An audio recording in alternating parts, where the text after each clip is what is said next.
रेखा के पिता दिल्ली में किसी तरह अपने और अपने परिवार का पेट पाल रहे थे, पर एक दिन अरे रमेश, तुम्हारी बेटी के तो समझो भाग्य ही खुल गए। वकील लड़के का रिश्ता आया है। अरे वाह, कब करना चाहते हैं शादी? वो लोग तो जल्द से जल्द ही करेंगे। बाकी शाम को मैंने रेखा को देखने के लिए बुला लिया है। तेरा घर छोटा है तो तुम लोग मेरे घर ही आ जाना। राकेश और उसकी बीवी सारी तैयारी के साथ रोहित और रेखा की शादी कर देते हैं। लेकिन अगले ही दिन देखो रेखा, शादी भले ही हो गई है, लेकिन तुम ये मत सोचना कि मैं किसी जोरू के गुलाम टाइप रहूंगा। रेखा को रोहित की बात अजीब लगती है। मैं ये तो सोच भी नहीं सकती और ना ही चाहती हूँ, लेकिन शादी के अगले ही दिन इस तरह की बात की उम्मीद भी नहीं थी। रोहित रेखा के मुंह से ये बात सुनकर गुस्सा हो जाता है। अरे, काफी जबान भी चला लेती हो। माँ ने सिखाया नहीं कि पति से कैसे बात करते हैं? रेखा अब चुप रहने में ही भलाई समझती है। रेखा, जल्दी से नाश्ता तैयार कर लो। आज पहला दिन है, सारे काम तुम्हें समझा दूंगी। ये नौकरानी है जो तुम्हें बता देगी कि कैसे कैसे क्या करना है। फिर इसकी कल से छुट्टी है। रेखा भी ससुराल में जी जान लगाकर काम करने लगती है। खाली समय मिलता तो पति के वकालत की किताब उठाकर पढ़ने लगती। ये क्या, जब देखो तब पढ़ती रहती है। अच्छा सुन, कल पिता के घर से 20,000 रुपये लेकर आना। मेरे छोटे बेटे की फीस भरनी है। लेकिन पापा क्यों भरेंगे उसकी फीस? अरे वाह जी वाह, पापा क्यों भरेंगे? तो ये बता, हम क्यों रखेंगे तुझे यहाँ? क्यों खाना देंगे फ्री में? अरे, क्योंकि मैं बहू हूँ इस घर की। तभी वहाँ रोहित आ जाता है। अरे वाह, बड़ी जबान चला रही हो। चुपचाप माँ जो कह रही है वैसा कर, वरना सामान उठा और जा अपनी झोपड़ी में। बेचारी रेखा क्या करती, पिता के घर जाती है, उनको सारा हाल बताती है। पिता भी जैसे तैसे पैसों का इंतजाम कर बेटी को ससुराल के लिए विदा करते हैं।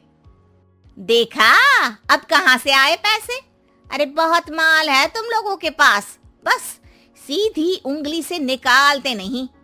नहीं माँ, पापा ने अपनी मोटरसाइकिल बेचकर पैसों का इंतजाम किया है। पता नहीं अब वो ऑफिस कैसे जाएंगे। अरे वाह भाई, ये भी हम सोचे। खैर, जैसे तैसे दिन बीतते हैं। रेखा जहाँ एक प्यारे से बेटे की माँ बनती है, तो वहीं उसका वकालत की किताब में ज्ञान और गहराता जाता है। हे भगवान, बुरे फंसे। ये केस तो लगता है कि मैं हार ही जाऊंगा। देखिए, मैंने आपकी इस केस की फाइल पढ़ी थी। इस केस को जीतना बहुत ही आसान है। वाह भाई वाह, यहाँ वकालत की डिग्री लेकर भी मैं समझ नहीं पा रहा हूँ, और तुमने रोटी बनाते बनाते ही केस समझ लिया। अरे जाओ जाओ, जाकर मुन्ने को संभालो। केस मैं संभालूंगा। ए लड़की सुन, जाकर अपने बाप के यहाँ से 3 लाख लेकर आ। पूरा घर फिर से बनाना है।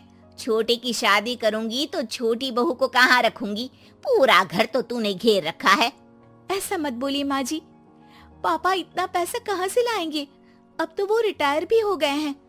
हाँ, तभी तो बोल रही हूँ, रिटायरमेंट के पैसे तो मिले होंगे ना। लेकिन वो अगर आपको दे देंगे तो बुढ़ापा कैसे काटेंगे? रोहित रेखा की बात सुनकर गुस्सा हो जाता है। ए सुन, चल अपना सामान उठा, अपना बच्चा उठा और निकल यहाँ से। रेखा के लाख आग्रह के बाद भी रोहित और उसकी सास उसे घर में नहीं रखते। पापा, मैं तलाक चाहती हूँ। बेटा, मेरे पास वकील के पैसे नहीं है।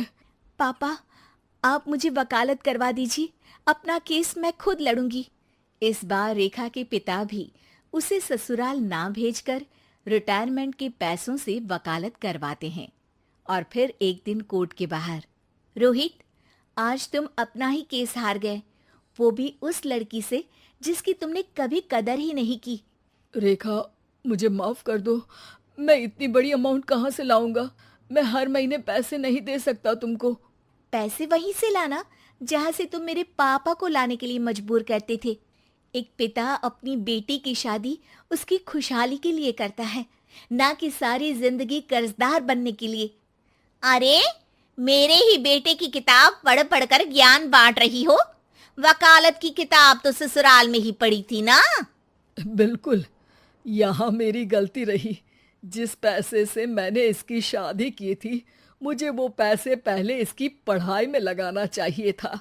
और आज रेखा एक जानी मानी वकील के रूप में काम कर रही है।